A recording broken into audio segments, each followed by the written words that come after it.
Esse é o segundo de 12 estudos sobre o Espírito Santo. Nesse estudo aqui a gente vai falar um pouco sobre a ideia de Espírito Santo. Como que aparece essa ideia na Bíblia, o que a palavra Espírito na Bíblia significa relacionado ao Espírito Santo e algumas passagens interessantes que mostram como essa manifestação divina ela atua entre os seres humanos. Quando a gente fala sobre o Espírito Santo, uma coisa é interessante, a gente pensar sobre o que significa a palavra Espírito. Na Bíblia, a palavra Espírito ela aparece tanto no Antigo como no Novo Testamento com uma conotação interessante. A Bíblia ela foi escrita principalmente em duas línguas, em hebraico, no Antigo Testamento, fora algumas passagens lá em aramaico, que é muito parecido com o hebraico, e no Novo Testamento ela é escrita em grego. E tanto no hebraico quanto no grego, a palavra espírito tem a conotação tanto de espírito mesmo, quanto de sopro, de vento. No hebraico, a palavra ruach significa espírito, é a mesma palavra para vento, é a mesma palavra para sopro, e também no Novo Testamento, em grego, a palavra pneuma, de onde vem, por exemplo, a expressão pneumático, que é o pneu, ou pneumonia, que é onde você respira, então onde está cheio de ar, onde está cheio de vento, de sopro, né? Então a gente poderia dizer que a expressão Espírito Santo, ela poderia ser traduzida também como o sopro santo, o vento santo, ou ainda o Espírito de Deus, que é a forma como aparece o Espírito Santo em muitas passagens da Bíblia, pode ser chamado, pode ser traduzido como o sopro de Deus. Por exemplo, Gênesis 1, verso 2. No verso 1 diz, no princípio criou Deus os céus e a terra. Verso 2, a terra era sem forma e vazia, havia trevas sobre a face do abismo, e o Espírito de Deus pairava sobre as águas. Ruach Elohim merahefet al pnei hamayim.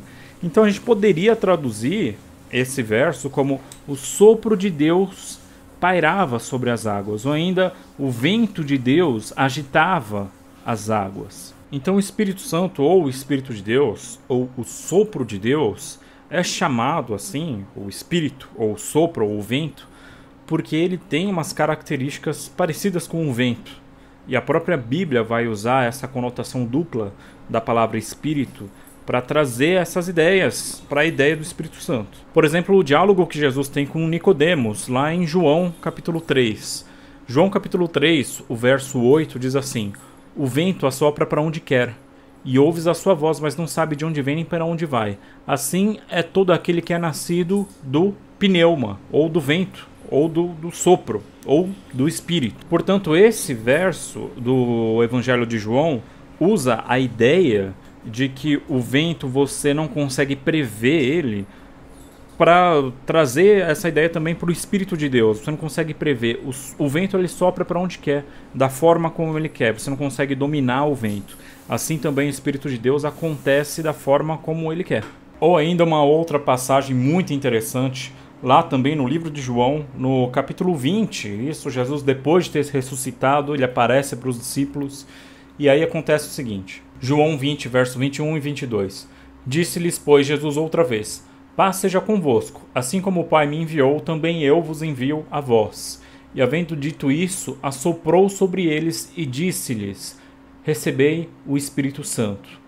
Jesus brinca com o significado da palavra e assopra neles e fala: olha, vocês vão receber agora o vento, o assopro, o fôlego vindo de Deus. Sopra sobre eles e diz: agora vocês receberam o Espírito Santo, o Espírito de Deus, o sopro de Deus. E o que é interessante quando a gente pensa no significado das palavras é que quando uma palavra tem uma conotação dupla, né, ou múltipla, como é essa palavra, o ruach em hebraico ou pneuma em grego, toda vez que a palavra aparece, as várias conotações da palavra elas estão presentes. Ou seja, não é só porque o texto parece querer dizer que ele está falando do Espírito Santo e não do sopro santo, que a conotação de sopro, de vento, ela também não está ali no texto. Por isso que é importante você conhecer as línguas originais, né? Porque às vezes as palavras têm conotações que deixam o texto mais rico. Você pode entender em linhas gerais, com uma boa tradução, o que o texto quer dizer. Mas quando você entende as línguas originais, o texto ganha umas cores, ganha tons, ele ganha ali leves conotações que estão ali junto. Mas na hora de traduzir você tem que escolher um significado fechado e você acaba excluindo todos aqueles outros possíveis significados que estão junto da palavra. Portanto, é interessante a gente perceber que uma outra característica do Espírito Santo é a ideia de que ele é invisível. Ele trabalha sutilmente, ele trabalha nos bastidores, digamos assim. Então, apesar de você não ver o vento, você sente ele faz mudanças, ele escava canyons na superfície da terra. Ele modifica, ele faz ondas gigantescas, mas você não vê ele. Da mesma forma também o Espírito, o sopro de Deus, o vento de Deus. Ele faz várias coisas, só que ele é sutil. Ele não aparece, não é... Normalmente o Espírito Santo não está associado a grandes manifestações divinas, por exemplo, abrir o Mar Vermelho. Normalmente o Espírito Santo está ligado a Deus trazendo pensamentos às pessoas. A revelação divina está totalmente ligada à ideia do Espírito de Deus, o Espírito Santo na Bíblia. E outras ideias, como por exemplo dons dos seres humanos. Deus dá dons aos homens. E esses dons, Deus concede a eles através do seu sopro, do seu vento, do seu Espírito. E isso acontece desde lá do Antigo Testamento. Uma coisa interessante é que quando a gente pensa no Espírito Santo, a gente considera normalmente um conceito neotestamentário. Mas a ideia do Espírito Santo, a ideia básica que é usada no Novo Testamento, aparece no Antigo Testamento em vários lugares. Por exemplo, aqui, em Êxodo 31, falando do Espírito Santo concedendo dons aos homens. Êxodo 31, a partir do verso 1, diz assim: Depois falou o Senhor a Moisés, dizendo: Eis que eu tenho chamado por nome a Bezalel, o filho de Uri, filho de Ur, da tribo de Judá, e o enchi do Espírito de Deus, de sabedoria, de entendimento e de ciência em todo o lavor, para elaborar projetos e trabalhar em ouro, em prata e em cobre, e em lapidar pedras para engastar, e em talhes de madeira para trabalhar em todo o lavor. Ou seja, Deus inspirou a esse Bezalel, para ele ter dons de trabalhar, dons artísticos aqui, claramente dons artísticos. E no caso aqui o contexto é a construção do santuário, ou seja, Deus concede um dom para um artista, para ele produzir uma obra sagrada, o santuário de Deus, e Deus faz isso concedendo a ele o sopro de Deus. Também lá no livro de João, de novo, capítulo 16, verso 13, mostra como é essa obra do Espírito, uma obra que ela acontece convencendo as pessoas de forma sutil, né? João 16, 13. Mas quando vier aquele Espírito de verdade, ele vos guiará em toda a verdade, porque não falará de si mesmo, mas dirá tudo o que tiver ouvido e vos anunciará o que há de vir. E finalmente Gálatas capítulo 5, que vai colocar em oposição o Espírito e a carne. Essa é uma oposição perigosa, porque ela pode querer dar a entender que é aquela oposição platônica, sabe? Entre o Espírito, que seria aquela coisa, a espiritualidade ou a alma platônica, e a carne, que seria o corpo físico.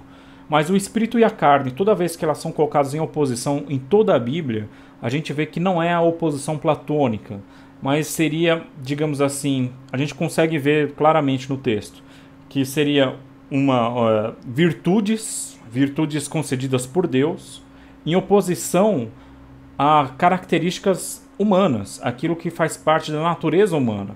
Essa é a oposição bíblica entre espírito e carne. Por exemplo, aqui em Gálatas 5, a partir do verso 16, diz assim: Digo, porém, andai em espírito, e não cumprireis a concupiscência da carne. Porque a carne cobiça contra o espírito, e o espírito contra a carne. E esses opõem-se um ao outro, para que não façais o que quereis. Mas se sois guiados pelo espírito, não estáis debaixo da lei. Porque as obras da carne são manifestas, as quais: adultério, fornicação, impureza, lascívia, idolatria, feitiçaria, inimizades, porfias, emulações, iras, pelejas, dissensões, heresias, invejas, homicídios, bebedices, glutonarias, coisas semelhantes a estas, acerca das quais vos declaro, como já vos disse antes, que os que cometem tais coisas não herdarão o reino de Deus. Mas o fruto do Espírito, o fruto do vento, o fruto do sopro de Deus é amor, gozo, paz, longanimidade, benignidade, bondade, fé, mansidão, temperança. Contra essas coisas não há lei. E os que são de Cristo crucificaram a carne com suas paixões e concupiscências. Se vivemos em espírito, andemos também em espírito. Ou seja, o espírito é a forma como Deus trabalha com o homem. O espírito é a manifestação divina que influencia o ser humano a modificar a sua vida.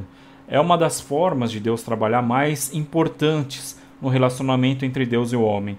É o Espírito que revela a Deus, como a gente já viu no estudo passado, ou seja, é o Espírito que mostra a relação divino-humana, e também é o Espírito que modifica o homem, para o homem se tornar mais parecido com o caráter de Deus, ou seja, a relação humana-divina. Na Bíblia, é o Espírito de Deus, é o sopro de Deus, que faz essa interação entre Deus e o homem, para que um possa se aproximar do outro. Deus através da revelação e o ser humano através da modificação do seu próprio caráter.